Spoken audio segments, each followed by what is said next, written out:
advice you'd give your younger self? Don't watch porn. Don't watch porn. Never watch porn. Flex Lewis, you're straight out the lair.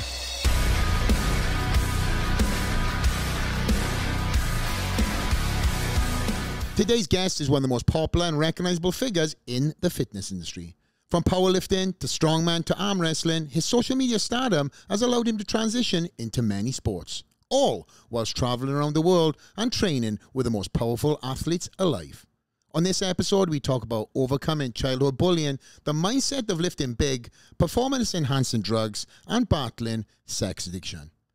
He's a man who's built a huge audience from setting PRs and multiple world records in powerlifting competitions, but honestly, one of the most respected attributes is his transparency and vulnerability. Here's a podcast with Larry Wheels. Straight out the lair, joined today by my guest, Mr. PR himself. Power! Mr. Larry Wheels, my friend. Yes, sir. Thank you for having me. Thank you. Well, listen, this has been a long time in the making. Yeah, we caught up briefly, and I mean briefly, over in Dubai at the expo there, and I was at the Benos gym booth for about 15, 20 minutes, and it's been years ever since. Can you remember, actually, can you pull the mic in a little bit, Larry? Yeah. Just, there we go. Yeah, okay, right in close. Right in close. Closer. Oh, yeah, really close. Here we go. Right there? Okay. Oh, we got to get that Larry voice. All right, there we Yeah, go. hey, good morning. Yeah, good morning. There's right later. Okay. But don't talk lower. No, it's closer, okay? Okay, got Oh, there we go. Perfect. I don't know if you remember this or not, but USA's, right? I was in the room, pump-up room. It was the year that Hunter Labrada won the overall. You were competing. Okay, Miami Nationals 2018. Excuse me, Miami Nationals. I was living in Florida, and I walked into the back room. You know, it's obviously crammed in there. Yeah.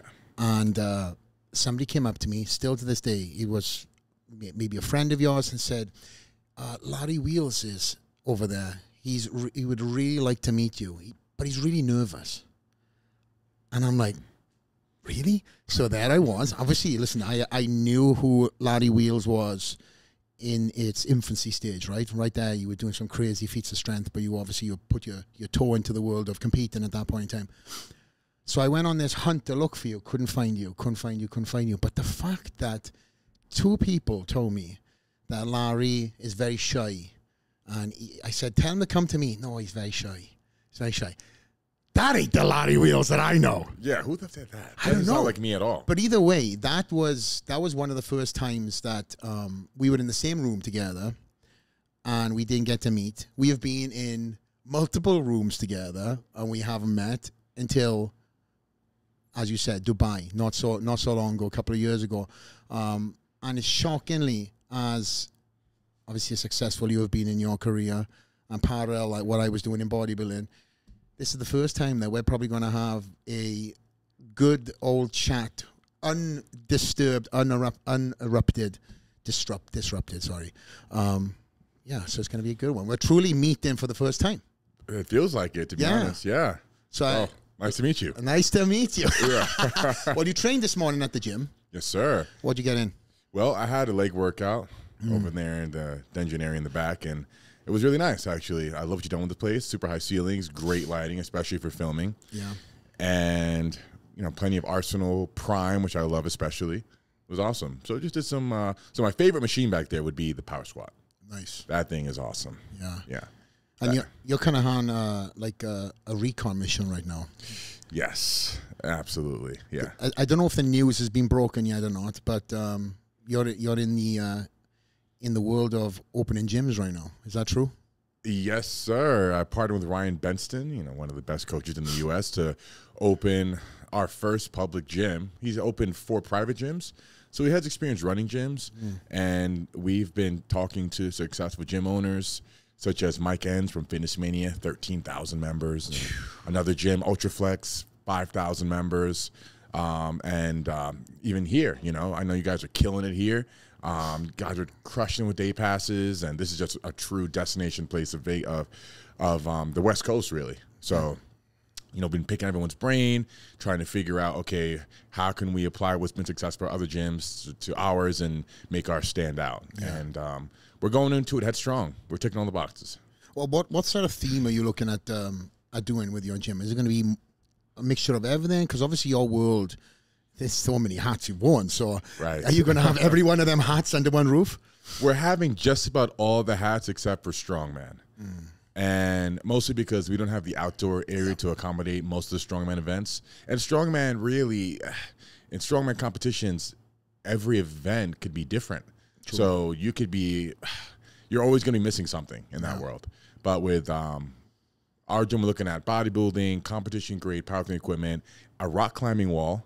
We're looking at having Magnus come in and help design a near impossible to beat rock climbing wall. Wow. You know, just to attract like top rock climbers. Arm wrestling area. Arm wrestling has been the most consumed content on my channel for the last 3 years now since the pandemic. We've been running King of the Table, which is one of the top arm wrestling events in the world. And I've gotten to collaborate with the top arm wrestlers, such as Devin Larratt, Levon, can't pronounce the last name properly, but Levon, the Georgian Hulk. Big boy. Yeah, he is enormous. Oh, my God. He's just larger than life. His voice is like the deepest I've ever heard. Yeah, there's so much about him that's just like larger than life. Titus, you've seen this guy? How big is this guy? So he's 6'2" or so, 6'1". We're about the same height, and 400 pounds. Relatively lean. Yeah, relatively lean. I mean, he holds it really well. What's his name? Put him up. Levon. Levon. Just type Levon arm wrestler. Oh, he'll come right up. He'll come right up. He's I seen the transformation of him when he was. Oh my gosh, he was like looked like 180 pounds at one point in time. He was literally smaller than I am right now, significantly. Like you said, about 200 pounds, maybe 220. Larry, what small are you talking about? Well, I've slimmed down quite a bit from my 300-pound Larry Wheels in Dubai days. Yeah, as is Flex Lewis opposite you, my friend. But I wasn't 300 pounds. But yeah, you know. but let me just say something. Slim and Larry Wheels doesn't go. I would say lean.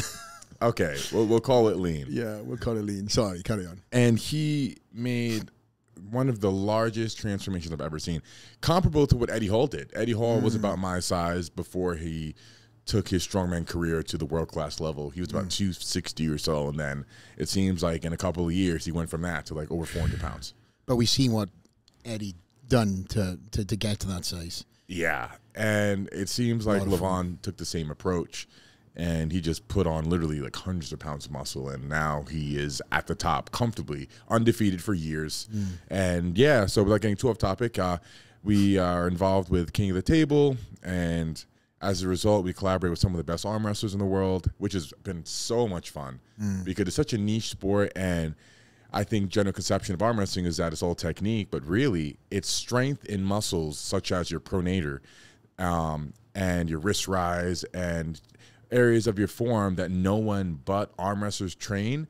So that's where arm wrestlers have that unassuming strength, where you can look at an arm wrestler that's a full-time arm wrestler, doesn't do any other discipline, and not know by looking at them how good they are, unless you know the sport and you can look at their form and tell, okay, that's an arm wrestler's arm. What kind of telltale signs would you, because obviously people look at my forearms, right, and they're like, oh my God. Now, would you look at me and go, oh, yeah, I see something or not? It's no compliment. I'm not fishing for one, but forearms are obviously something I've got compared to other people, right? But is this a arm wrestler forearm, or am I lacking? Can you see the what I'm lacking? Yeah, so wow, those forearms are nuts, but you're missing the wrist thickness. So arm wrestlers it's like a tube. It just goes from the wrist down to the elbow. It's like one size, you know? So here is very developed, right, but then so is here as well. Interesting. And you wouldn't think you can put on size on your wrist, but they do. And world-class arm wrestlers, their wrists are just thick, you know, thicker than any other athlete in the world. And that's a telltale sign. Not so much the forearm, because lots of athletes have very developed forearms. Maybe it's genetic, maybe it's just as a result of doing their sport. But arm wrestlers have a developed wrist, and only arm wrestlers have that. And again, like, they just train muscles in their forearm that no one else trains. So that's why when I first got into arm wrestling 3 years back, I was getting beaten by a girl. So Alex Toprow's girlfriend, a world-class arm wrestler, his girlfriend also arm wrestles at an elite level. And she spanked me, dude. And this was after I had just come off like a second place strongman win. I was like 285, huge, you know, roided out of my mind, you know, and yeah, I got beat by a girl. And I legit was trying. Maybe she caught me off guard, but I tried to stop the pin and she still pinned me. Wow. So it just goes to show, I mean, technique, sure, it is important, but really it is just being strong, but in the right area. You mentioned the girl. Was that the key to the door that kind of got you into arm wrestling? It was. It was just that utter disgust for losing to a girl. Like, you know, this is not right. What have I been training my whole life for? You know, me, Larry Wheels, coming off of being one of the strongest people pound for pound of all time, beaten by a girl in arm wrestling. You know, it just didn't sit right with me. It was really annoying. And I thought, okay, I'm going to figure this out to, at the very least, I don't get beaten by a girl. Wow. Yeah. I know you took that journey really seriously because obviously I follow certain people of interest, mindset. You are one of them athletes who have truly put yourself into so many different sports, put that hat on and try to learn and like I said, throw yourself into the deep end whilst putting it on YouTube and educating not only your fans but also showing your pitfalls as well as your, you know, new PRs. I give you all the roses for that. That's very commendable because you're truly showing the journey of starting to finishing. And with arm wrestling, I just remember you going from, you know, I remember you jumping on a plane. You go to Europe or something at one point in time. I just remember going back. You went to some arm wrestling event, some in the middle of nowhere, and you yes. you just threw yourself into this tournament. Yes, sir. Yes, that's right. Yeah, 100%. Yeah. Well, how did that happen? Well, I entered a few tournaments while I was in Dubai. A couple being in Dubai itself. A couple here in the States, and yeah, it's just humbling, you know. And the first, I think, 2-3 years of a sport, you're just in that learning curve. You know, luckily I haven't had any injuries with arm wrestling. I'm sure eventually, if I'm pushing my limits, it's gonna happen. So is the nature of just pushing your body to the limits. You have to find those limits, you know, and you're gonna hit a roadblock eventually. But I haven't hit that limit yet. Right. That's for sure.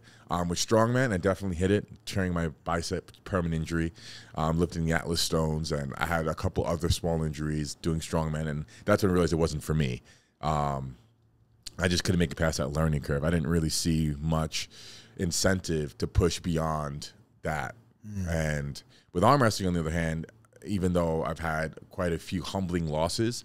For example, there's like an Indian guy, Rahul Panikkar. He's about 5'4", you know, maybe 140 pounds soaking wet, and he beat me, you know. And it's just, yeah, losses like that, you know, Alex Hopro's girlfriend, losing to him, I was losing to her.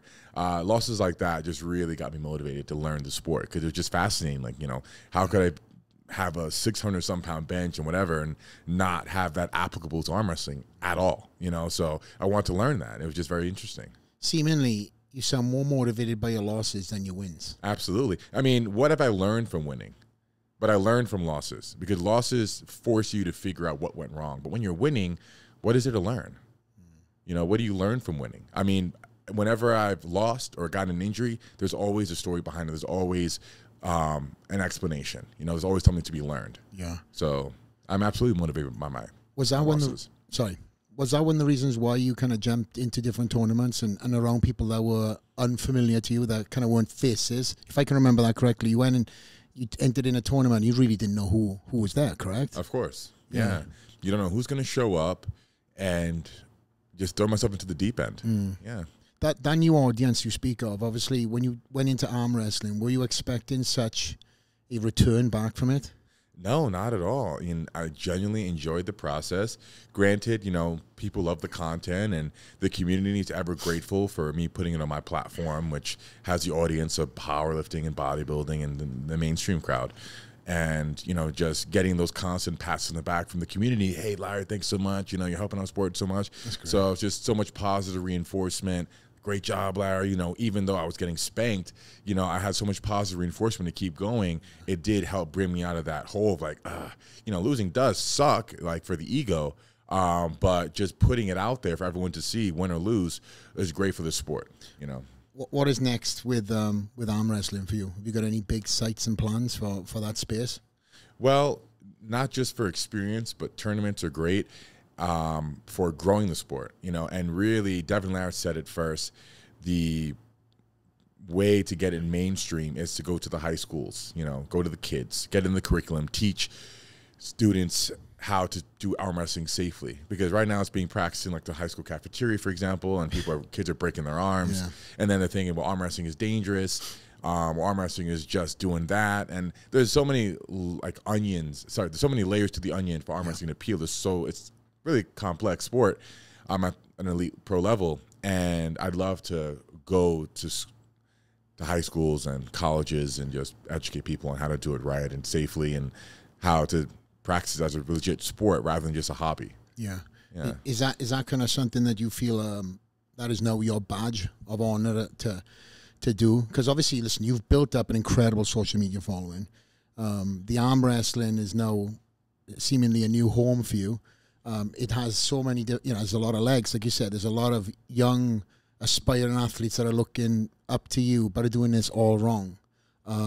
Technique and everything I was totally unaware of when I was a rugby player. You know, you go back after a rugby game, you kind of have a couple of drinks, you see a couple of snapped arms over time. Right.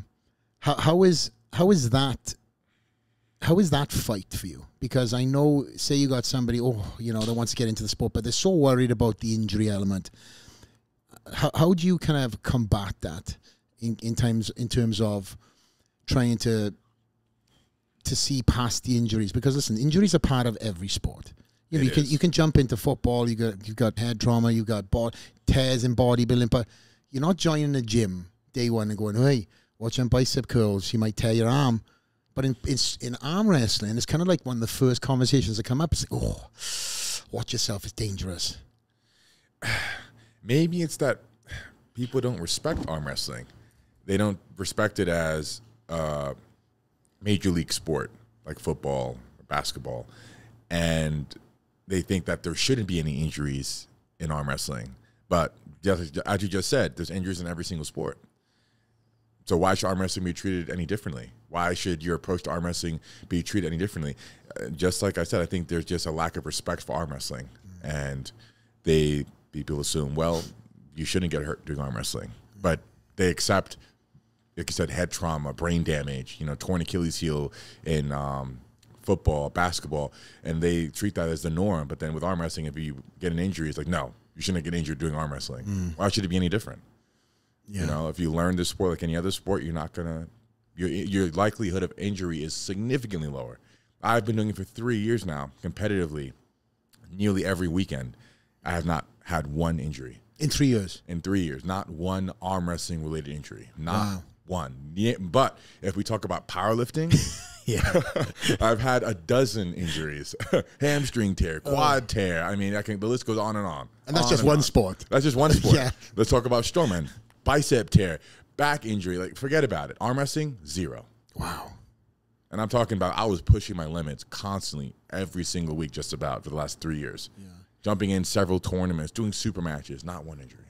With your fame and obviously, your passion for arm wrestling, do you think that you're probably one of the main guys that can get arm wrestling on mainstream TV? I think it's going to have to be either me or Devin Larratt or Levon. So Levon actually was just in Extraction 2. Huh. Right? And Chris Hemsworth starring in that movie. That's a major movie, big movie, right? Yeah. What was he doing in that? He wasn't arm wrestling, right? He was a terrorist. He was a Georgian terrorist. Yeah. Oh, my God. He grew his beard out, and, he fit the role perfectly. Yeah. Just stand there and be you. That's right. Just be the Georgian Hulk, Wow. But, it's going to have to be some of the large platform, But not just that. I think really going to the school system is getting the kids interested in it, I think that's where it's at. Well, talking about fame and social media, how has social media affected your life, Larry? Well, it's given me an opportunity to have a career I didn't know was an option when I was coming up as a powerlifter. I mean, one of my early jobs was being a security guard, which is like the default for the gym rat, right?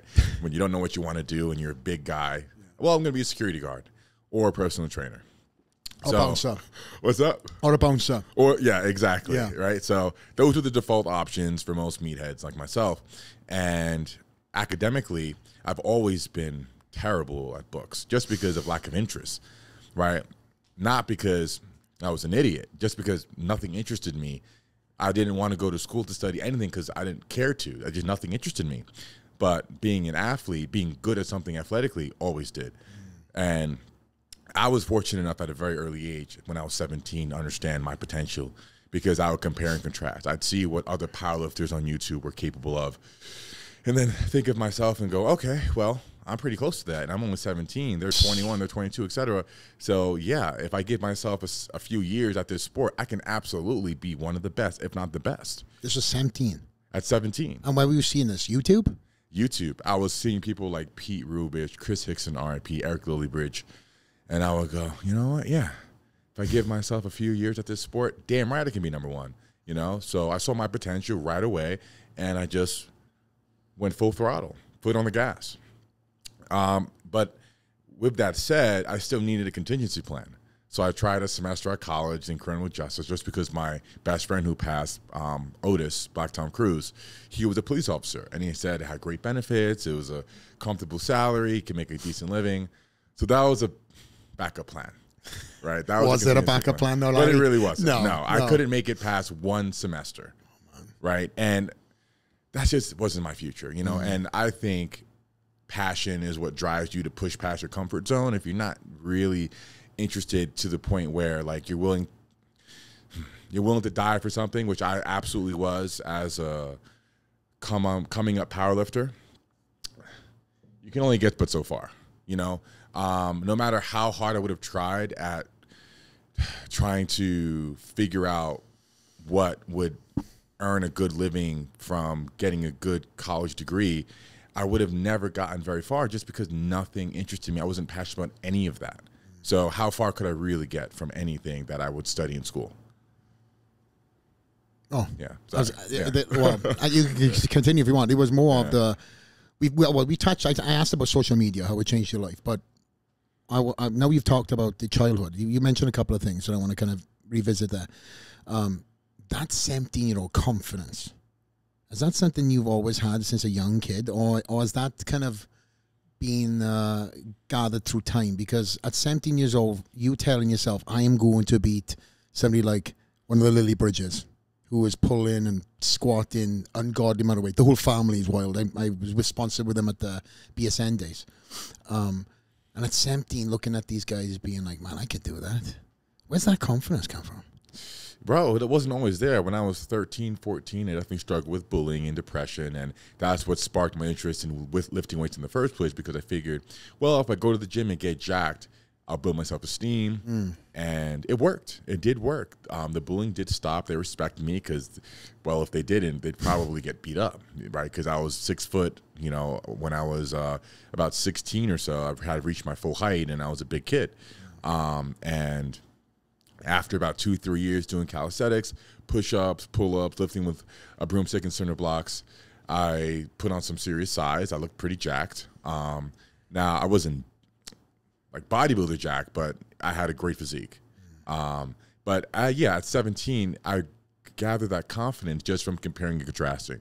Really just from being in the gym for a few years at that point and seeing where I was, how I was nearly the strongest person in the gym at 17, and realizing my potential is what sparked that confidence that if I dedicate my life to this for several years, I could absolutely be number one. And I wouldn't know unless I gave it a shot. So that's what put my foot on the gas. But you were in New York at that point in time, right? Yeah. But you were younger. You were in St. Mark's, right? That's where I first started dedicating myself to fitness when I was 14. Yeah. That was in St. Martin. What being on that island taught you at that young age? Was there anything that you learned from that, or was it because I read that you were like, I can't wait to get the hell off? From what I read. Oh, yeah. It was a really small box. I didn't see any opportunity for a career there. And I was the odd one out. Everyone thought I was rich because I said I was from New York, which couldn't be further from the truth. What I will say, though, is New York is rich in opportunity. And St. Martin definitely was not. And I was scared of my future had I stayed there. Thank God my mother moved back. Of course, as a kid, you know, I had no control over where I was going to be living. I had no money, so I was just wherever my mom decided to be. And I don't look at St. Martin as a place I'd want to return to, but for whatever reason, you know, that's just the way my life panned out, where I was in St. Martin, you know, dealt with some bullying, dealt with some low self-esteem, and that's what sparked my interest in fitness. You know, who's to say if I didn't go to St. Martin that would have worked out the same way if I had stayed in New York. So for a reason, I am grateful for it. So the bullying, Grateful for it. what the bullying started and ended in St. Martin's? It did. Yeah. Because when I came back, I actually went back to school. So when I was in St. Martin, I wasn't in school. So I was 16, 17 when I returned to New York, and I was in the 8th grade. So I was way oversized. I was easily the biggest kid in my class. Yeah. By far, because I was just the oldest, and I really stood out. They were like looking at me like an anomaly. What the hell are you doing in here? You know, so yeah, there was definitely no bullying going on. I could have been the bully if I wanted to, 100%. I wasn't. But it definitely stopped when I returned. Do you feel like the bullying played any part in some of these crazy lifts over the years? Is there anything that you go into the mindset of and use that bullying element?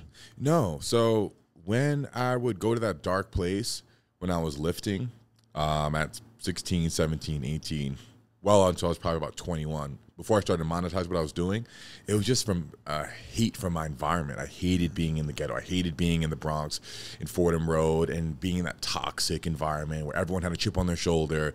And, you know, it just felt like I was trapped, you know, and I hated that about my life. You know, I really despised being in the ghetto. I didn't associate myself with the people in that environment, but I did with the people in the gym, right? And I did channel that that disgust for that environment into my lifts.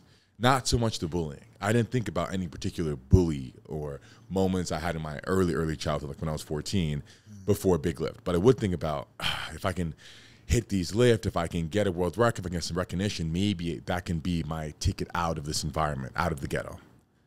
So I would channel that and then hope, like, okay, if I get good enough, maybe something will come from it. And it did when I was 21. When I got my first world record, my coach, John Gaglione, said, hey, you know, why don't you make training programs? I was like, yeah, why not? And overnight success. Wow. Yeah. So now you're now getting your name, your face more recognized. YouTube started coming into play at what age? 20, 21? 21. 21. Yeah, 21. I met Adam Silver when I was actually earlier in my life. That was when I was about 19 or so, maybe 18. And that's when I first met Adam Silver. That's my current cameraman, videographer, my right-hand man. Known him for about 8 years now.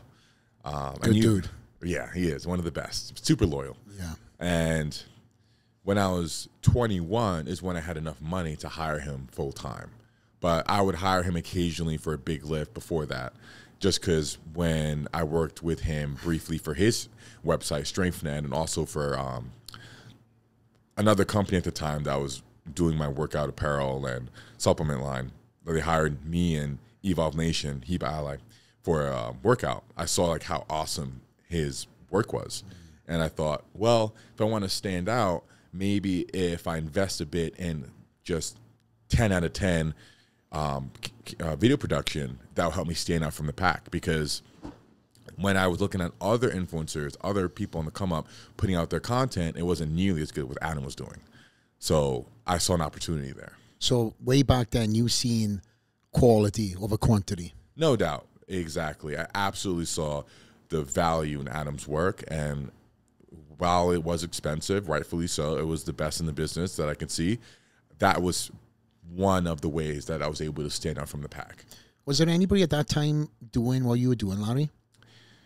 For sure. Well, I was one of the early on-comers, but there were people even earlier than I. People like Bradley Martin, Daniel Lynn Bailey, for example, Rob Bailey, Simeon Panda, Ulysses World. They were like first, you know, they were the OGs, because those are the people that I was looking at for inspiration to make a career out of it. Yeah. I would watch their vlogs and I'd, you know, try and take notes from what they were doing and how they're monetizing it. Yeah. Yeah, but I mean, the strength element. Them guys you've all mentioned, all friends of mine, they've been pioneers. There's so many others to that list. You know, Steve Cook was another one when I was coming up. I used to look at all these guys. And my confidence, though, back then, no, you know, again, I wish I had the confidence now as back then because I would have done a lot more, especially on the vlog side of things. I think that allowing people kind of as close as they can into your life, especially if you're holding the camera and you're talking to the camera, that's truly kind of somebody's journey with you. And being able to do that for as many years as you've done it, and for all the names that you've mentioned have, first of all, it's a commitment, and it's truly a massive undertaking. For myself, I just didn't want a camera on me all the time. I was the complete opposite bodybuilder. You never see me in a tank top. You never see me, you know, kind of being that guy. And then even when I had a camera on in front of me, again, I didn't play the part of being the cliche, right? Now, I probably got my top off more because I'm retired than I ever did do when I was competing. Wild, I know. But nonetheless, I'm into new chapters. And I'm kind of years behind probably what I should have done, but I think now is the right time to do it for me personally. For you at that point in time, it was everything. And it's one of the reasons why I seen, you know, you take off, because in my eyes, I guess this is what I should say. In my eyes, I see Larry Wheels in his own lane. There was really nobody that's doing your kind of strength and has your personality. You were mixing two worlds together. And that's for me. I don't know if there's anybody else in your space. Was there at the time? Like, that was doing what you were doing? Strength and vlogging? It would definitely be Bradley Martin.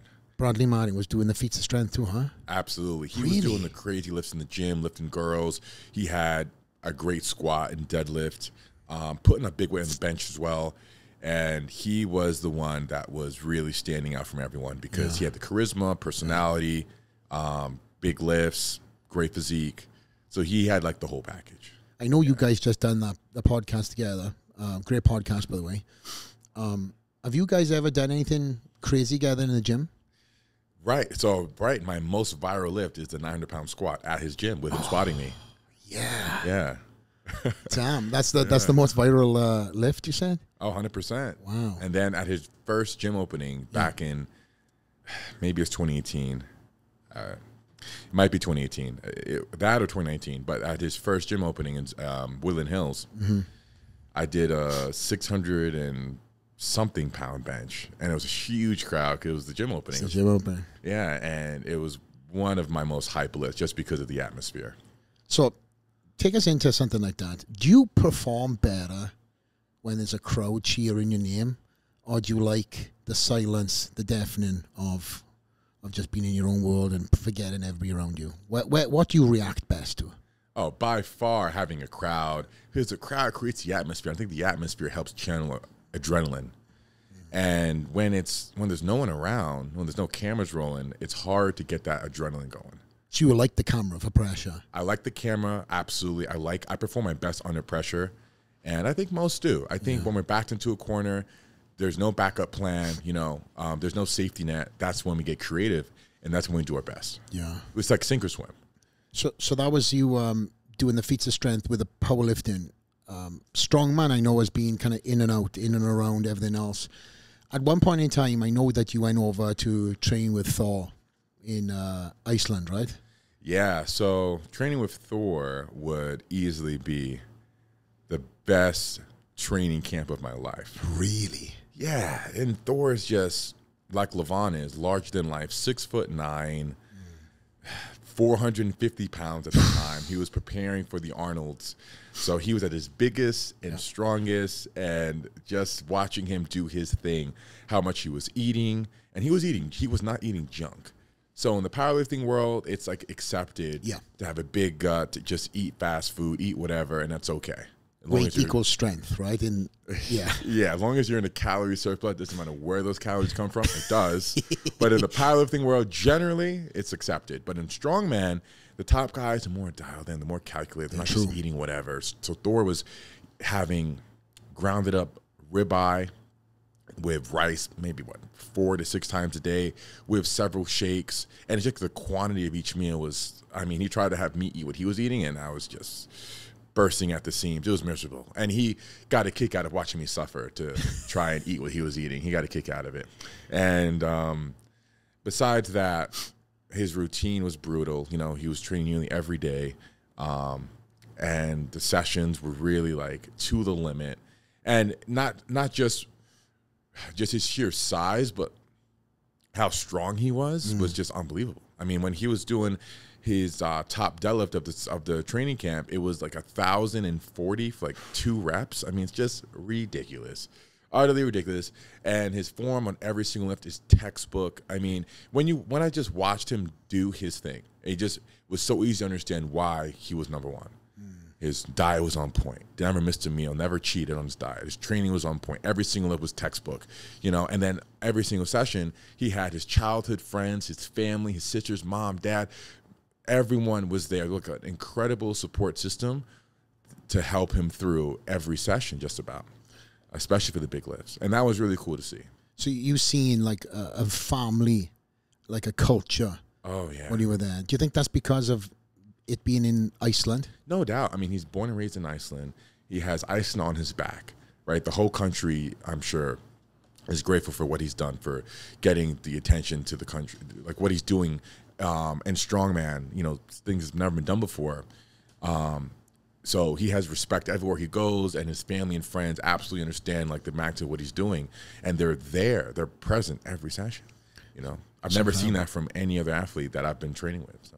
I'm sorry to interrupt, but Flex, in your last question, you mentioned culture, and this podcast happens to be sponsored by Culture Clothing. And right now is Culture Clothing's summer sale. So if you go onto their website, use the promo code podcast20, you will save 20% off your entire purchase. Plus, you get a free gift. So head on over to cltrbrand.com right now and make that order. Now, we'll go back to your question. I'm sorry for interrupting, but don't miss out on the summer sale. All right. You like that segue? Hell yeah. That wasn't planned either. Larry's like, where'd that voice come from? The voice of God. Yeah.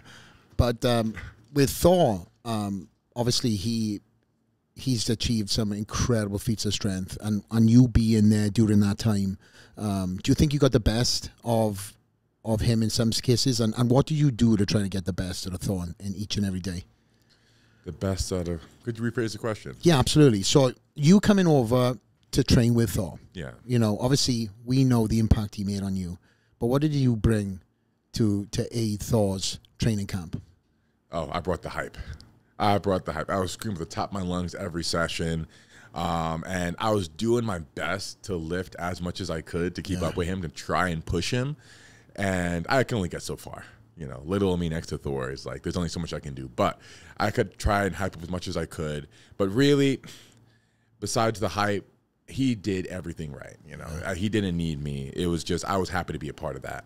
You know, I was happy to be a part of that. So Thor really just had everything dialed in, you know. What did you bring back from Iceland from that time that you still use to this day? The cold therapy. So after every single session, he would go in the hot tub and the cold tub, and he'd do a few rounds. And I mean, I haven't found anything as useful, as beneficial than that, as the hot cold therapy. It really sucked because we'd get in his cold tub in Iceland in January, February, in the dark, at night. Dude, it's miserable. But was it in the lake? No, it was. He just had a big hot and cold tub in his backyard. And he had the hot tub scalding hot to where you get out, you're purple, you're literally burned. And then you get in the cold tub, you're so purple scorched. Harry. What's that? Purple Harry. Yeah, purple, literally purple. You know, and you get in the cold tub, you're so scorched from the hot tub that you don't even feel the cold. In Iceland, in January, February, you know, in the cold tub. And that was just, I mean, it was brutal, but it just totally... nuked any inflammation that I would have after the session. So with strongman training, it's so brutal on your CNS and on your muscle, tendon, ligaments. So to just get through the sessions, it's absolutely necessary. And if I have a serious PR I'm trying to hit and I want to make sure that I'm feeling fresh before every session, hot cold therapy is the only way to do it. You know, it's I think that you're not recovering faster, but you're not feeling the soreness or the aches and pain from the previous session. So mentally, you can attack the next session as if you're fully recovered. You're not. Your body's definitely not, but you feel as if you are. And I think the mental boost that brings is critical. You know, so because you can push yourself 100% even if your body doesn't want you to, because you won't feel any aches or pains. Yeah. I've started using hot and cold for the first time in my entire career, and I wish I was exposed to it a lot sooner. I mean, every one of these trophies I battled through, every injury, you know, you kind of just suck it up. Yeah. And I know you know that feeling. Right. Now at this point in time, retired, I'm feeling all these little injuries that I ignored over the years, and I've just had a sauna at the house, and I've got a cold plunge. Yeah. So I've been using it every single day. And the benefits I get from that, especially as you pointed out, the mental clarity, I get out of that and I'm like, wow. The physical element too plays a massive part, but mentally I just feel like, wow, I'm ready to go. There's something about having an incredibly hot sauna and then jumping into an incredibly cold pool of water that jolts your balls, literally. It sure does. Oh they just go right back inside of you. You know, it's that bad. Yeah, it works. No visuals, unfortunately, or overlays for this, but nonetheless, you and obviously Thor have that great relationship, and when his battles with Eddie Hall took place, somehow Larry Wheels found himself in the middle of all this. How the hell did that happen? Yeah, you know, and I thought it'd be fun to pick a side, and I went Thor's side, and I put up a photo of Thor holding Eddie's head. I remember this. Decapitated. And I thought it was fun promotion for the fight, you know. And then, yeah, Eddie didn't take it too well. So there was a whole thing about that. Do you think it was, how much of that was real? Well, Eddie genuinely felt that he was betrayed. And I had to apologize for it because I thought it was just all in good sport for the fight, and it was getting a lot of attention, and it did. Yeah. But Eddie didn't think the same. You know, he felt betrayed as a friend. So, you know, we made up ever since. We're cool now, we're buddies. Well, you kind of had a little arm wrestle. You kind of won that too, right? Yeah. So you still won up. Sorry, Eddie. Eddie's my boy as well, you know.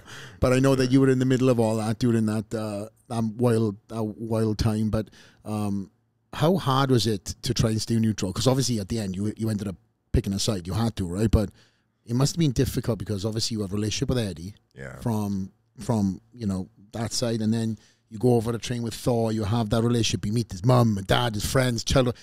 You like pick a side. Yeah, it's tough. Yeah, for sure. It is really tough. And the right thing to do in hindsight would have been to stay neutral. Yeah. You know, it would have been to stay neutral. No doubt I've spent significantly more time with Thor than Eddie, so I'm biased, right? I spent time with Thor's family. I lived with the guy for 2 months in Iceland. 2 months. You know. It's a long time. Lived in his grandpa's penthouse. You know, he took such good care of me. It was a beautiful apartment, and he took care of me while I was there, showed me around the country. So there's so much, like, bonding we had, whereas with Eddie, we've only ever met on camera, you know, so we didn't have that same relationship. But even still, I have nothing against either of them. But the right thing to do in hindsight would have been to stay neutral. Yeah, well. You know? But now I know if I ever get in the middle, if I ever have some situation like that again, I'm staying neutral.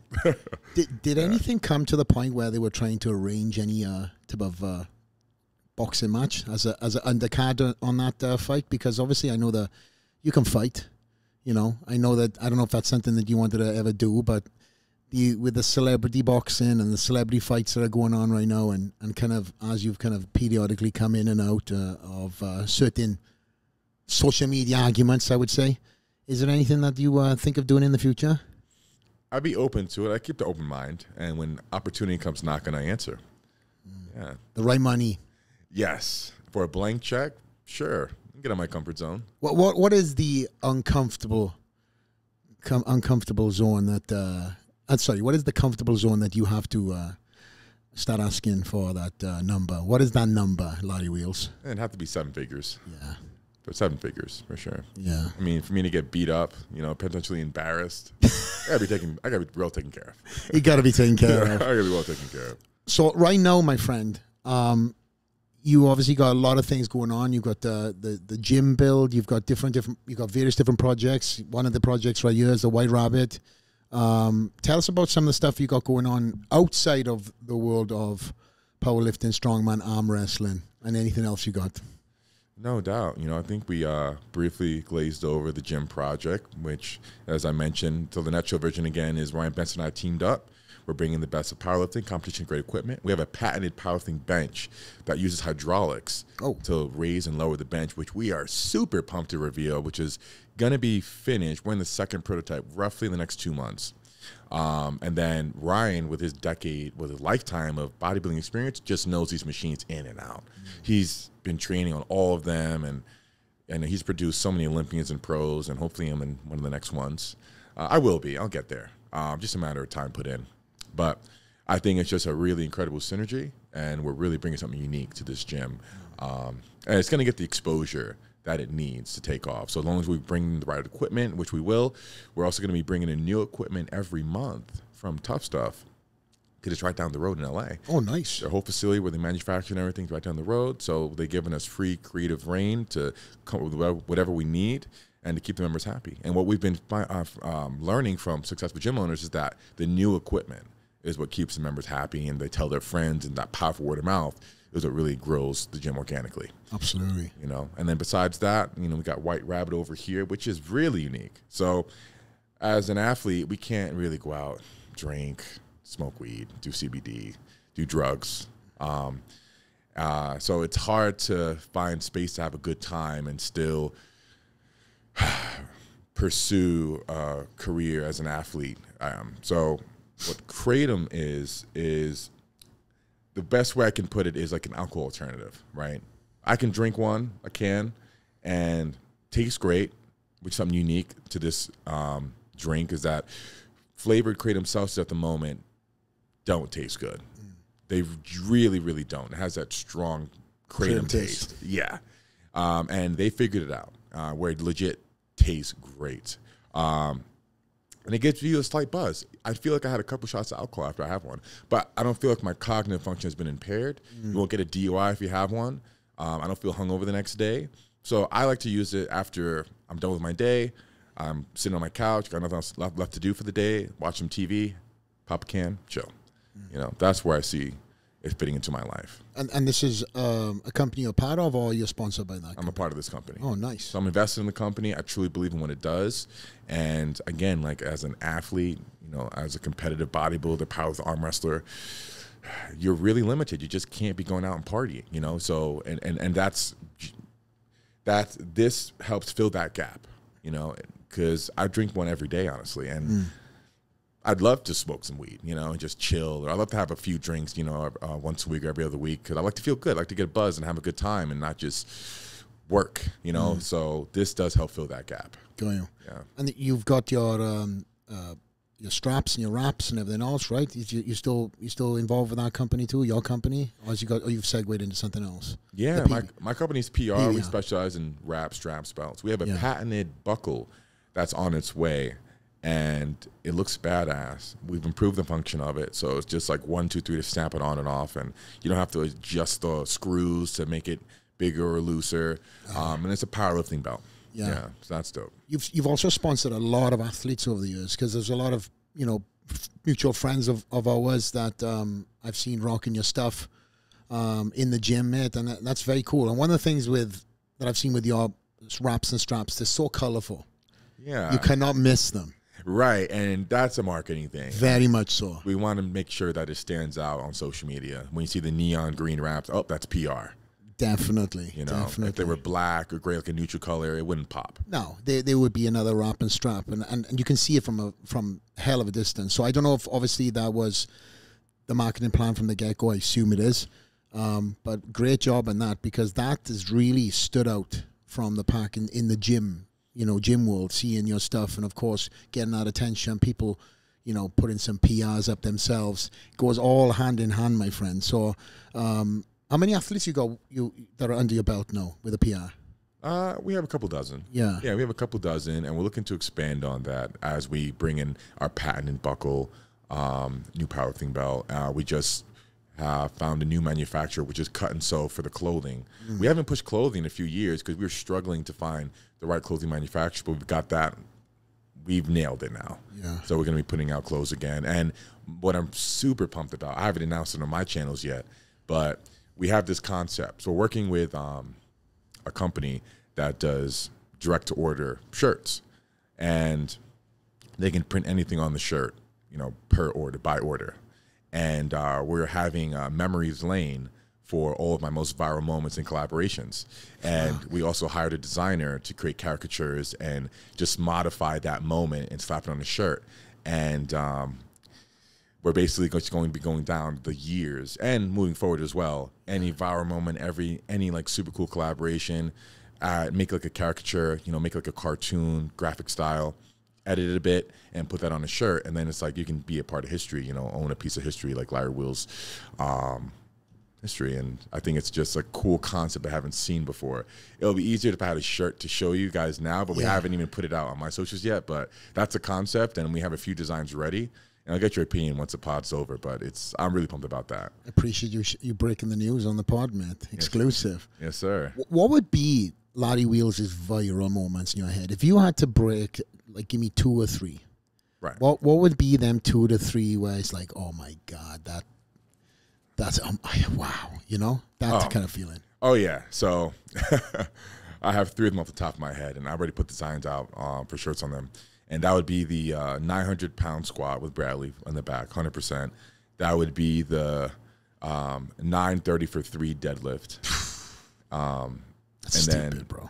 That was a fun day. I remember I haven't felt that much adrenaline after anything in my life since then, or before that. That was definitely the most hype I've ever been, that 930 for 3 deadlift. And then the third would be the 515-pound military press. I remember these all 3. And so imagine those like as caricatures, on shirts. So that's the concept, just going down memories lane, Larry's history, Let's talk about that deadlift, for example. You knew you were going for something big that day, right? Yeah, it was part of a program weeks in advance. Yes. So take me through that day. You waking up that morning, I'm assuming good night's sleep. What was that day all the way up to the lift consist of mentally? And what was the day, what was the step-to-step process getting to the bar? Right. And, that mental battle starts the day you commit to prep. So there's about a 12-week prep, and from day one, I knew the number would have to hit in 12 weeks. So from day one of 12 weeks, I'm obsessing over that lift. Every day, I wake up thinking about it. I go about my day thinking about it. Go to sleep thinking about it. It's all I care about. So it's just a complete obsession, and every action I take, I understand could be contributing to that lift in 12 weeks, right? It's just you're laying down the bricks to that house, and you're preparing well in advance. I mean, it's no different to bodybuilding, I imagine, where every single meal counts, every session counts, every hour of sleep counts, because that could be the difference of me getting on that day or not, and I would hate to go through a 3-month-long prep, killing myself every session, and then look back at my prep and say, well, if I pushed a little bit harder during the preparation, or if I didn't skip that meal, if I, so I don't want to have any excuses when I get to the end of it. So that day, is just one of the days of the 12-week prep where it's just that obsession from day one. And, I woke up, I was just pumped, especially pumped that day, a lot of adrenaline pumping. I didn't eat too much, so I don't eat much the day of a PR. Just got fear of have like an upset stomach or something. So I just had a light breakfast, like an omelet, not too much carbs. And I went straight to the gym after, and I was ready to roll, I was ready to roll. And before the lift, it's changed a lot from when I first started powerlifting. When I first started powerlifting, it was more about going to like a dark place. And then, over the years, I learned it's more about just focusing on executing the lift properly, because going to a dark place, getting too hype and losing focus, I think can make you end up doing a sloppy lift. And when I focus on just the execution of the lift, it's just more clean cut. It's more under control. Before I would get too hyped before the lift, so I'd slap my face and back of my neck and throwing shit, and I'd look really sloppy when I got up to the bar. It would just not look good. It was just all adrenaline. All adrenaline, and I learned to channel that adrenaline into a more controlled manner, to where now before the lift, big lift, I'm just thinking about I need to do A, B, and C. that's it. You know, nothing else matters. I don't think about anything else outside the gym. No other moment. Just thinking about I got to do A, B, and C, and I'm going to get the lift. It's a calm before the storm, right? Exactly. I let out the energy after. Right. You know, after you've done it. After I've done it, but I try and exert very little energy, if at all any, before the lift. So, Larry, obviously that's a mindset in itself. Was it anybody that you lean to get that advice from? Because obviously, listen, people see strength and they're going to see you lift, you know, that incredible amount of weight up anyway. Everybody's got their ways of getting that up. Some people go into the dark place. I've got my dark place. You mentioned it. But then you kind of find your own ways and you get the best version of yourself by doing something. What you just mentioned was a mindset shift. And you were able to really kind of see, okay, this is not really conducive. Me being in the dark place, using all this adrenaline, but yet this is more of a tactful way of lifting. Was that somebody that you leant on, or was that from trial and error? It was both. It was trial and error from realizing when I play back my videos, which I record everything, right? Yeah. So I can see my videos in real time right after a set, right after a lift. And this is something I've been doing since my career started. I do it now to this day as well. Oh, that looked kind of sloppy. And I look at the sets before that, and they look much better than my top set. Not just because it's heavy, but really because I just got too hyped up and wasn't focusing A, B, and C, you know, what I was supposed to really be focusing on. And then my coach, John Gaglione, would just tell me whenever I get in my head about anything, you know, I would just question him about things, you know, because when you get nervous, you start asking questions, start doubting yourself and your ability. And he would just tell me, just do this and do that properly, and you're going to get the lift. And then I'm like, okay, yeah, he's right. And then just realize, yeah, if I just focus on executing the lift properly, just really concentrate on that, that's all I need to be thinking about. You know, it sounds so simple, but it's difficult to do when I first started. I would watch people like Pete Rubish who would get super hyped before his lift, right? And then I think, well, that must be the way to do the lift. Like, I have to get super hyped, I got channel on adrenaline, I gotta go to that dark place. And it was really just what I learned in the beginning from seeing other lifters do it. Yeah. And then I learned what was really best for me was just focusing on execution. Yeah. And then did you see your whole lifts across the board change? No doubt, yeah. You know, my top lifts cleaned up a lot, you know, and the anxiety before the lift cleaned up a lot too. Let's talk about that, because on this channel we talk about a lot of mindset. We talk about a lot of, you know, pressures that you know, I get exposed. You know, all of us in this sport either pushed by trauma, pushed by whatever, right? You've got your own demons, I got my own, whether that's aiding you into new chapters or not. Anxiety played a massive part in my career. Did that hinder you at all in anything you've done throughout your career? The anxiety would be from health concerns, you know, watching people like Dallas McCarver pass away. And, my little bro. You know, yeah. And, you know, just young bodybuilders dropping dead. It's like, whoa, like I am on that same track. You know, what's stopping me from suffering the same fate, right? So that anxiety was constant, you know, because I knew I was pushing my limits with PEDs, with nutrition, with training. You know, I was really going to my limits and going beyond that. And when I watched these examples of the people I just mentioned, I had that constant fear, like, what if I have a heart attack? What if I just wake up one day dead? You know, well, don't wake up at all. So the only way to help curb that anxiety is just to get the blood work checked, you know, go to the doctor regularly, check my heart, echo scan, all that stuff. And that would help reduce it, but it doesn't completely nullify it. You know, like Ryan Benson, my coach, he had a heart attack a couple years ago, and he was getting scans done regularly for his heart. Regularly, he would go lay down on the bench, and he'd get dizzy, you know, and he went to his doctor and got his scans done, and they said, nothing's wrong, you're all good. Next thing you know, heart attack, you know. So even if you are taking all the necessary precautions, it can still happen. You're getting everything checked out, and that's what scares me, you know. Every time I get dizzy now, lightheaded, I'm having a heart attack. Jeez, God forbid, Larry.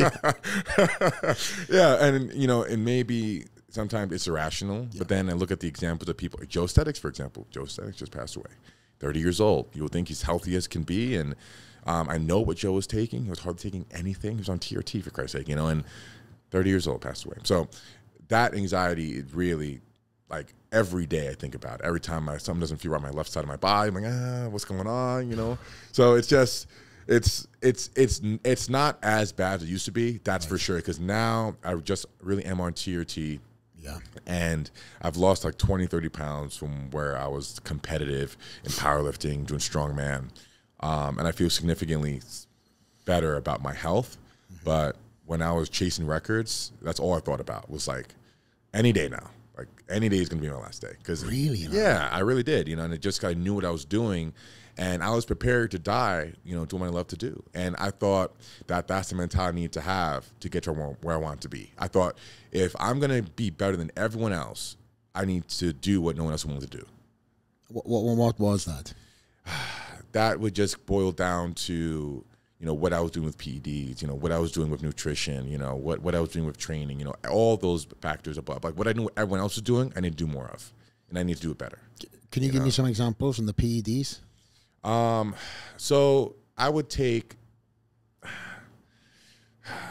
Anadrol, Tren, Test, D-ball, insulin, I would take all those things at once. And that sounds like, if you've been bodybuilding and typical cycles, like a typical cycle for size and for strength. And despite the sides I was getting, like with the back knee and the mood swings and the night sweats and the insomnia, it's just, I found it difficult to see any other way to the top, because I knew what the other guys were doing as well. I didn't know what they were taking, But despite that anxiety, like having heart palpitations, having those side effects, getting my bloods done, knowing everything's in the red, cholesterol super high, like my lipids are just way off, like knowing everything is where it's not supposed to be, in the danger zone, still doing what I was doing, that's where the anxiety came from. Because I knew, okay, well, this is killing me on the inside, but if I stop now, I'm not going to go where I need to be. I don't, because people may say they're taking one thing and they're really taking another, So who's to say even what they told me that they were taking was true or not? I had a rough idea, and it was just the whole thing of, despite what it was doing to my body, knowing what it was doing, I did it anyways. Was it a systematic approach to what you were doing there, or was it just do everything I can? No. So, I had coaches help me through the way that were educated on PEDs, and they told me what to take and how much to take, how long to take it. And I would take it longer, right? And that would be, I wouldn't take more, but I would take it longer, because I wanted to be bigger and stronger, just to make great content. Because being Larry Wheels, smashing PRs every week, is what put me on the map and got everyone's attention. Yeah. And I felt that I need to be that person to retain that attention, or I become irrelevant. And then boom, there goes my career. So then the evolution of Larry Wheels is like, okay, wait a minute. I just need good collaborations, need to work with interesting people, extraordinary people. And now I realize, people watch me for more than just the PRs. I haven't hit a PR in like over a year. Wow. Where I had this big fear that when those PRs stopped, then so does my career. And that couldn't have been further from the truth. How was you able to get through that? Really, it really is just fear of the unknown. But I did plan out, okay, well, when I stop being that person, what is going to replace that? What's going to keep people interested and entertained? And it was through trial and error, really. I had to try some things out. I got into arm wrestling and started working with bodybuilders, rock climbers, anyone and everybody. And then I realized, like, even if there's no PRs in the videos, like, people are still entertained. Yeah. And they're still interested, because they're more invested as me and as an individual now that they've been watching me for so long than what PR is coming next. Yeah. But it was a necessary evil, I believe, in my situation, because that's how I got myself on the map in the first place. Do you feel like, going back to what I said earlier, that social media yin to yang kind of kept you in that hamster wheel for longer than you kind of wanted to be in there? The pressures. For sure. And social media can be very lucrative, and it was. And I didn't have a contingency plan. I didn't have when this stops working out, if it does, I'm going to do this instead. Yeah. I didn't know what I was going to do if it didn't work out. There was no safety net, right? I don't have a college education. I don't have a craft besides what I'm doing. And I also think, well, on topic, that part of the reason some people don't get where they want to be in life is because they keep switching crafts, right? You know, they try one thing, you know, it doesn't work out fast enough for them. They become impatient and they try another thing and they keep going on and on and on. They don't ever dial in one craft until they're the best at it. And that's essentially what happened with me, is that, you know, I just held strong, and I just kept thinking, well, how can I evolve beyond being the PR guy? You know, how can I take this to the next level without having to hit PRs every week? Because it's not sustainable. It's not sustainable, you know. But collaborations now, is absolutely what keeps me in the spotlight, what keeps people entertained, keeps me relevant. It's fun, you know. I get to meet all kinds of interesting people, see all kinds of crazy things. I just saw a guy,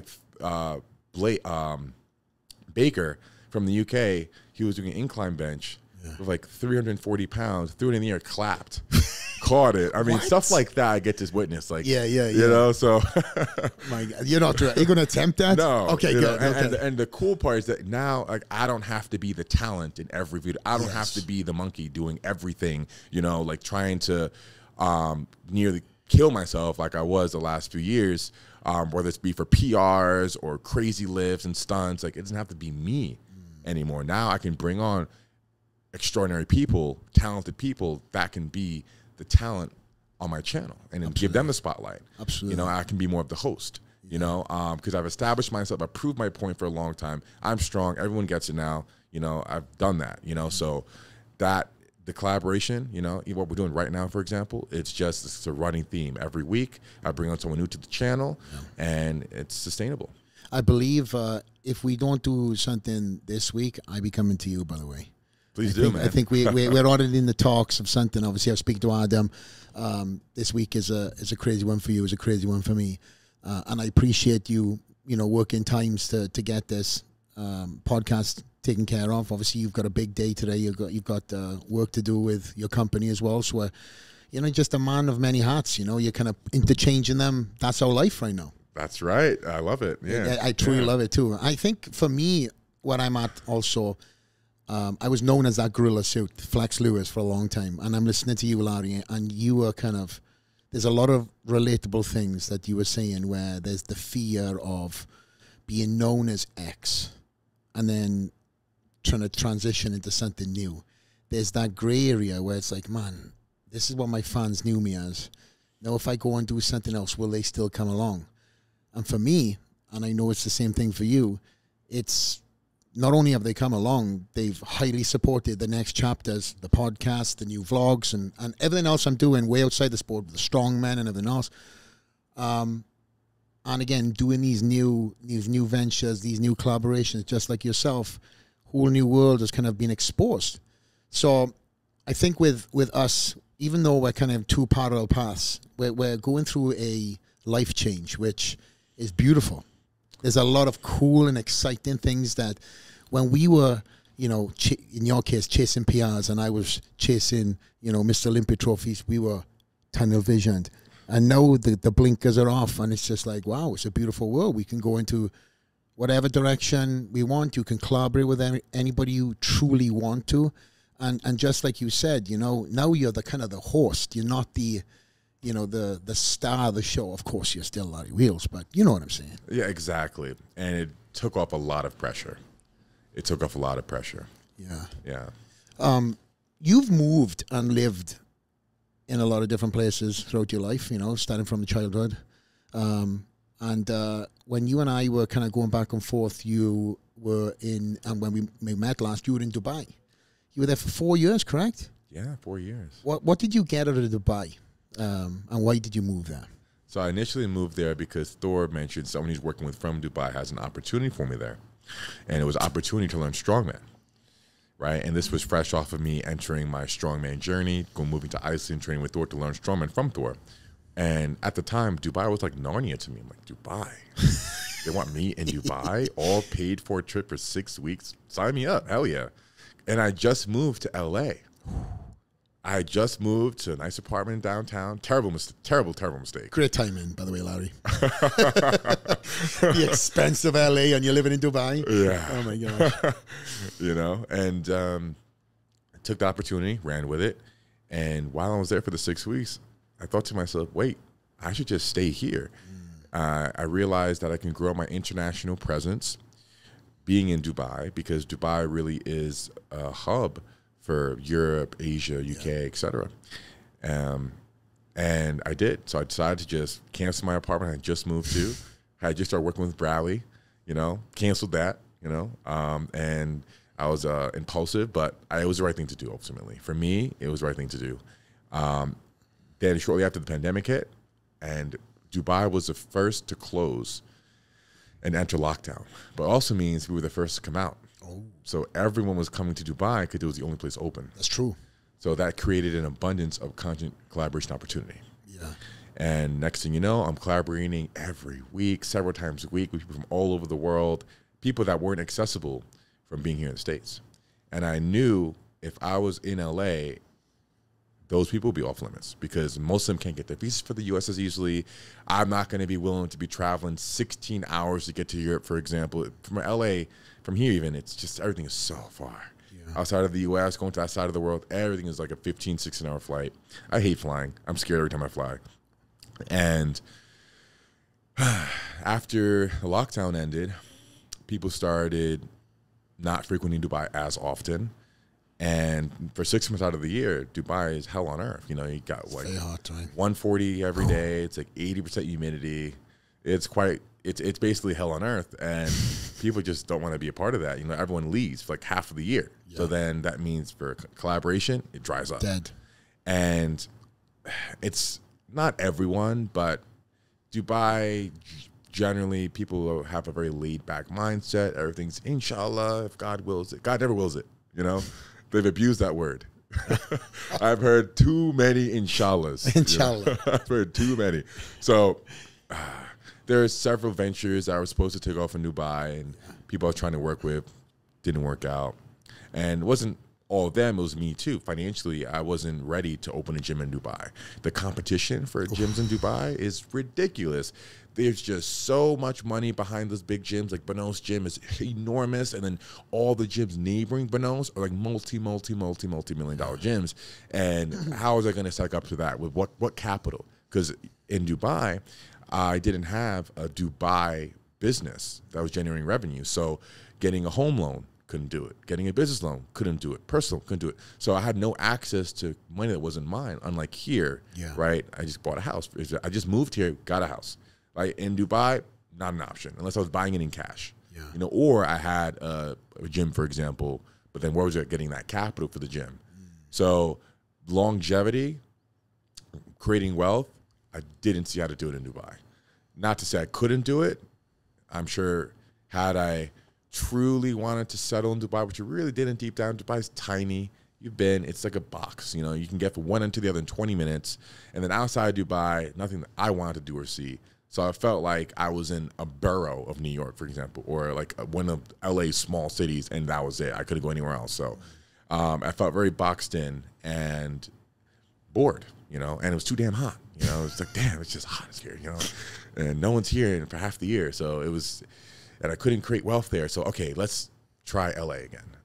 And that was the best thing I've done in years. You love LA. Yeah, I mean, it's just, I met Ryan within a couple of weeks of landing. I met the CEO of Lone Vault, helped me get my first house. I mean, there's just so many things that have been rippling off of just me moving to LA. Yeah. You know, I felt I made so much progress as a businessman in LA than I ever did in Dubai. But one thing that really did come from Dubai, besides creating content, is my fiance. Yeah. You know, best woman in the world. We're super happy, just total peace of mind. You know, I proposed in November. She was supposed to be here in January, but she has a stamp from Iran, and she's tough. Yeah. So they put her under review for the last 6 months. So she's not here. She's not here yet. Haven't seen her in 7 months now. Yeah. And right now we have to email the embassy every week after 180 days, which will be on July 26th every week, and basically tell them to do their job. So Larry. Yeah. So it's been rough. It's been rough on my penis. It's calloused, and it's been rough mentally. You know. I have to clean my own house and wipe my own ass. It's brutal, man. But I can't wait till she gets here. And Wow. yeah, my dog's there too. I've grown super attached to my dog. Also, it's the first pet I've had in my adult life. It's a mini dachshund. Grown super attached to it, and then I haven't seen my dog either in 7 months, so it's been rough. So you physically haven't seen her for 7 months? No.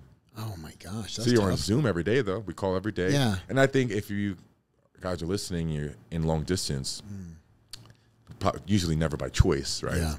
Just communication is everything. Talk every day. If I go a single day without strong communication, yeah, we're butting heads. Yeah. So, but as long as I call every day, you know, either morning or night, or even sometimes both, we're chilling. I mean, obviously it's not ideal, but the bond's staying there, the communication's strong, and we're toughing it out, man.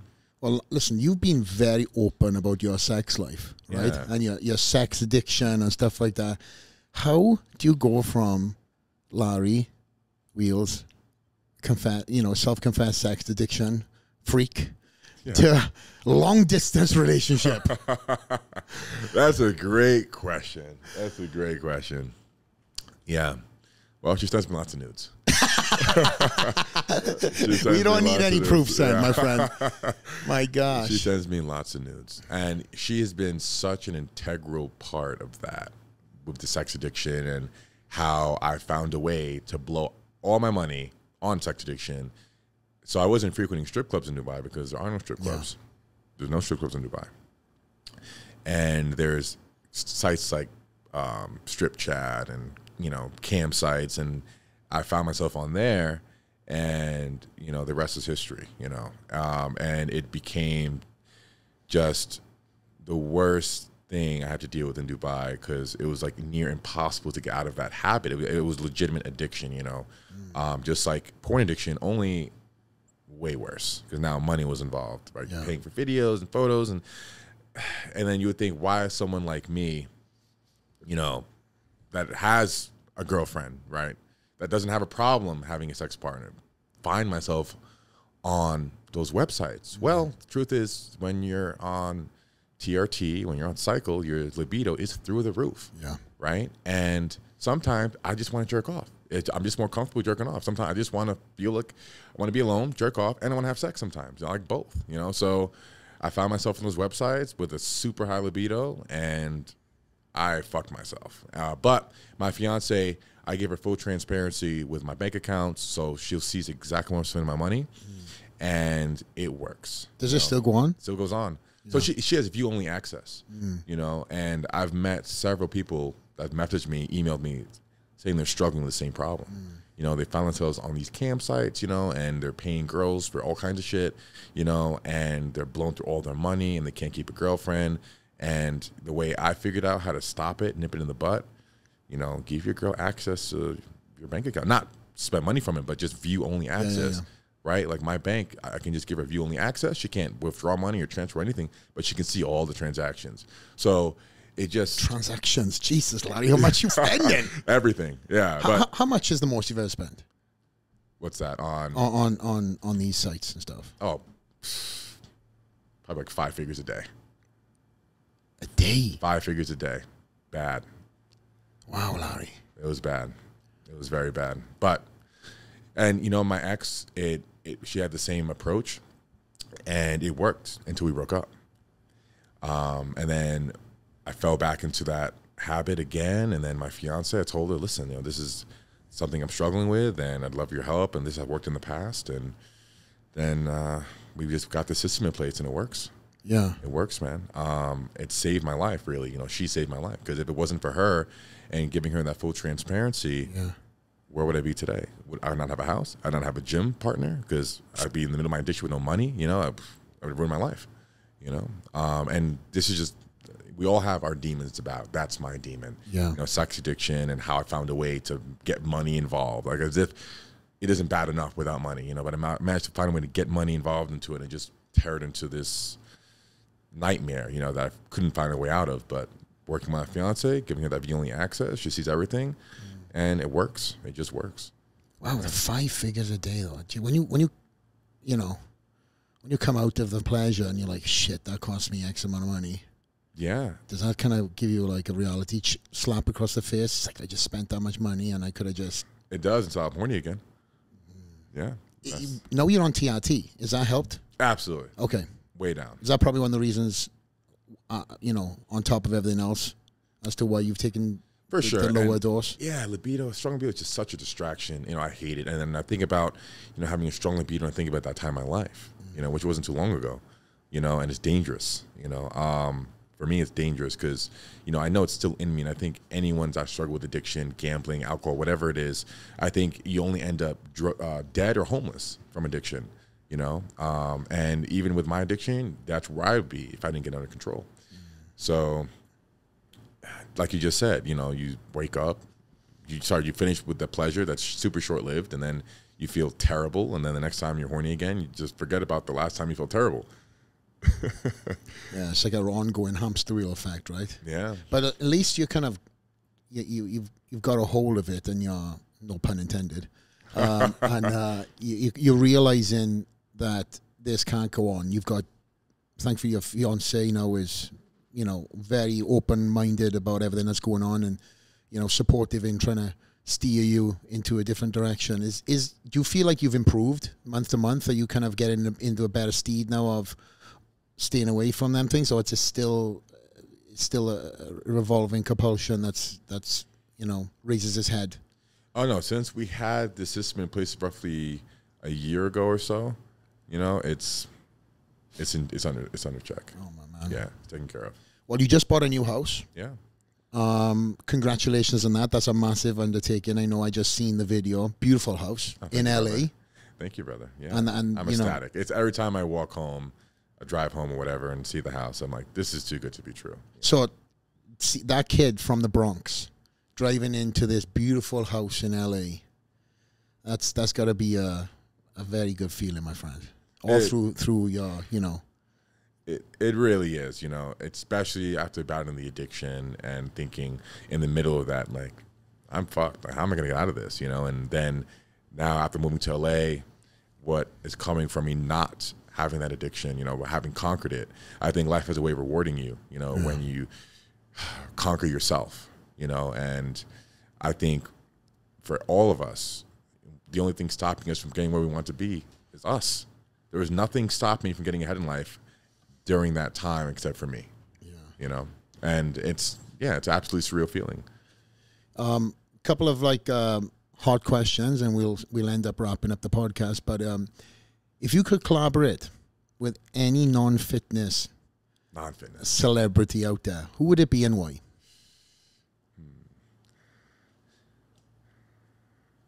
Any non-fitness? Yeah, non-fitness. So they can't work out. Give me one that works out. We'll think about the other one as. Well, that'd be The Rock. Of course. That's an easy one. Everyone would say we all The love Rock, DJ right? on this channel. Oh, 100%. That guy is such an inspiration, man. He really is. He's the man. Oh, yeah. Jim Carrey. One of my favorite movies growing up as a kid is The Mask. Yeah. And I love to just pick his brain. He's went through all kinds of transitions in his life. Yeah. He grew out this really big beard. After he emerged from just being MIA, he started getting into art. And he just has some very interesting things to say about life and people, and how his perspective on everything has changed over the years. And truly has. He's just a very intelligent person, and yeah, I love to pick his brain. I should have said, who would you like to go to dinner with? Because training is kind of like Jim Carrey would annihilate him. But yeah. A conversation with Jim Carrey over dinner would be, I think, very entertaining.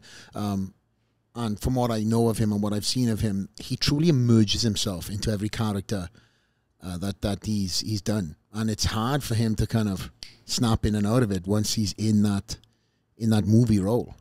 So I know that's kind of caused a lot of hardship around him. Yeah, in his relationships, because if you're acting a certain character and then you come in home and you have to be Jim Carrey, the husband, and you're still acting like the guy on set, right? That's tough. Yeah, Yeah, I respect that about him. Yeah.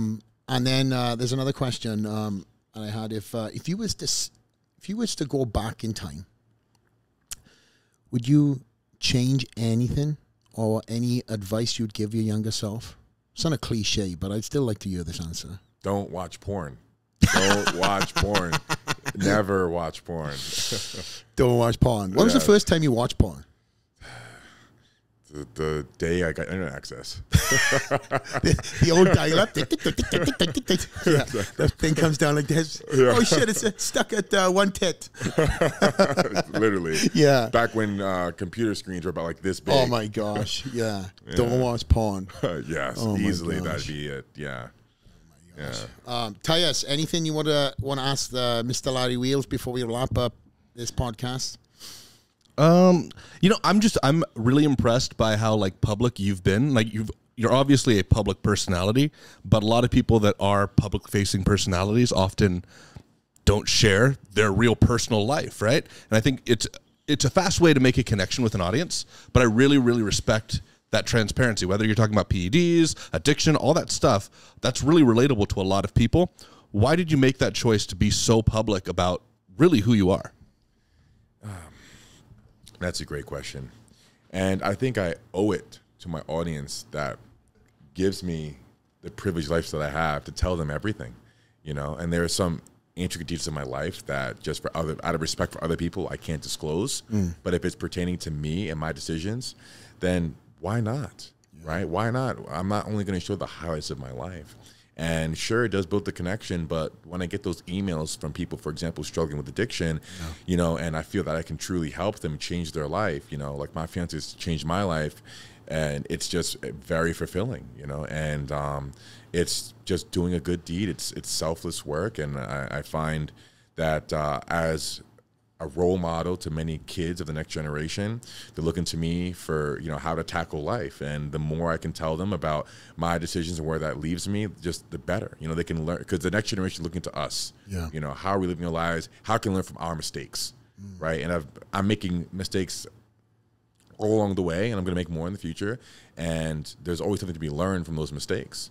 And I just wish, you know, there was more people like me and like yourself that are super transparent, because, you know, when I was a teenager, as I mentioned earlier in the podcast, I look for those people, for the mentor figures, you know, okay, who can I model my life off of? Like, who is doing right now what I want to be doing in the future, you know, and it's extremely helpful, you know, like even today I have mentor figures, you know, and it's what's getting me to the next level. Like Taya said, you've been truly open and honest about so many different things. I think a lot of people shy away from any type of, especially sex talk, right? You've kind of worn it as a badge. I remember a number of years ago when you came out and you broke the news about, you know, you spending so much money on online sites. Right. And when I seen that first, I thought it was a joke, because what's it called? Simp. I think you said something about simp, right? Simping, I think it is. Yeah. I'm a simp or something like this. And I thought, oh my God, he was leaning into this. I thought it was just a thumbnail kind of, you know, clickbait. But you truly did go into it. And it was a very, an emotional conversation, very honest and open conversation. And I truly commend you for putting yourself out there, because listen, you're a figure of strength, and weakness is something that a lot of strong guys don't talk about. And addiction is weakness, etc. So, but you're trying to own that as a badge. It's like, hey, listen, you see me doing these PRs here, but this is also going on in my life here. When a lot of people will only want to put the Instagram highlight reel of their life out, the PRs, the girls, the Dubai lifestyle, the cars, the houses, whatever else, you were talking about things that you could have quite easily brushed under the rug, and nobody could have maybe used against you, had on you, or, you know, none of these conversations that you and I are having right now would be taking place. But you've worn that badge openly, honestly. Do you still to this day, are you happy that you've openly spoken about these things? No doubt. And the message I was trying to get across by opening up about my addiction and my struggle with it is that when you conquer an addiction, you feel like you can conquer anything. I've never had a harder challenge in my life than trying to get out of that addiction. You know, I've never felt more helpless. I never felt weaker. You know, I never felt more pathetic. Like, wow, you know, what's my lowest point in my life and the most difficult thing to ever overcome. Significantly harder than any PR I've ever hit in the gym. You know, any mental battle with, well, I didn't get the lift I wanted today. You know, it's trivial in comparison to getting out of an addiction that's really costing me everything. You know, so if you that guys that are watching are struggling with that, just think the reward. You know, you're going to have mental fortitude like you've never had before. You know, you're going to be able to tackle any challenge in life, and it's going to be nothing compared to getting out of an addiction like that. Right. I truly appreciate you coming on the podcast, speaking so openly and honestly, and I know that that's your calling card. Obviously, it's the first time you and I have had a chance to even sit and talk without any disruption, knocks on doors, people trying to take pictures of us from afar. In closing, for the audience that are maybe just getting to know Larry Wheels for the first time or know of you for your lifts, what would you like your legacy to be known at before you leave the earth or when you leave this earth? What would you want people to know Larry Wheels as? Well, I don't have an answer for that right now. I wish I could answer that.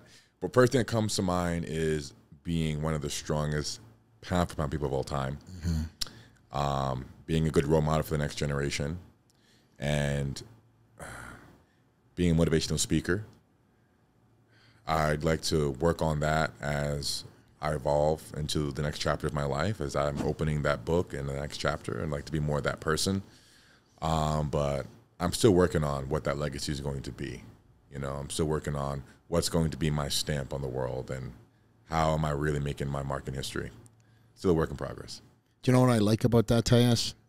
Is when people ask me the same question, I also say the kind of a very similar answer. I don't want to be defined just by the trophies. It's just a chapter of my life. What's to come is the most exciting because it's the most unknown. But we're both putting our hearts back to front and chasing the unknown to open these new and exciting parts to create that legacy. And listen, people are looking and listening at this podcast right now and go, Larry, your legacy is, pound for pound. But again, your mindset is, no, that's just a chapter. And I think that's one of the reasons why you will always be successful. And that's one of the reasons why, all your fans are so excited to continue to support you, because you're always up in the bar. You might be appreciative of what you've achieved, but you're so hungry to keep on chasing more. And that's one of the reasons why, I respect you greatly in all you've done and are going to be doing very soon, my friend. Oh, thank you so much, man. Thank you very much. Absolutely. That feeling is mutual. Thank you. Anything you want to push, promote, or when we kind of wrap this up, Larry? Anything you want to sign off for the fans?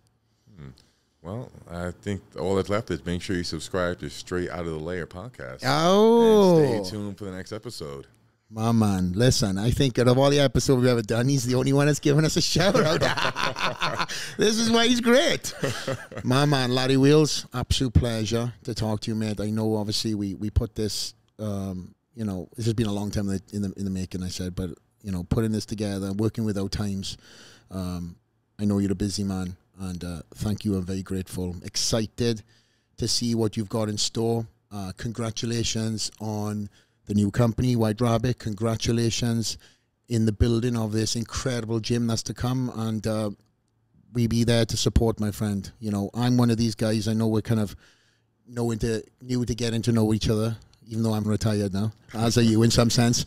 But I'm there to support my friends who supported me. You came on the podcast, so whenever your gym is up and popping and rocking, I'd be there to support. Maybe I'll give that climbing wall a go. Please do. All right. We're looking forward to having you there, man. My man. Straight out there, Larry Wheels. We are out.